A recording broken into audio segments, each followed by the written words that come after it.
Tornadoes are one of nature's most unpredictable and violent forces, but with the right preparation, you can improve your chances of survival.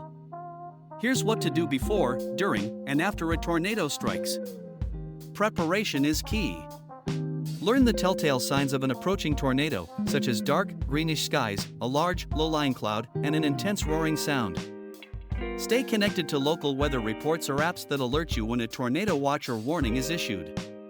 Have a family emergency plan ready. Discuss the safest places in your home to shelter, such as a basement or an interior room on the lowest floor. If you're living in a mobile home, evacuate to a nearby sturdy building well in advance of any warning. Keep an emergency kit with essentials: water, non-perishable food, a flashlight, first aid supplies, and crucial documents. When a tornado is imminent, act quickly. Shelter in place. Go to your pre-identified safe space immediately.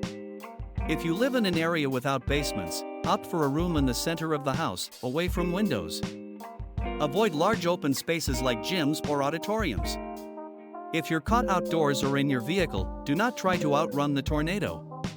Instead, find a low-lying ditch, lie flat, and cover your head with your arms. After the storm passes, proceed with caution. Your first priority is safety. Check for injuries, and help others if you can. Avoid entering damaged structures, as they may collapse without warning.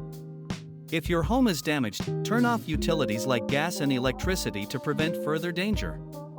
Be aware of downed power lines and other hazards, and follow instructions from local authorities regarding when it's safe to return home. Don't forget to document any property damage for insurance purposes. In the aftermath of a tornado, recovery takes time. The key is to stay patient, be cautious, and lean on community support when needed. Tornado preparedness and quick thinking during a disaster can make all the difference. Regularly review your emergency plans with your family, conduct drills, and remain informed about weather conditions in your area.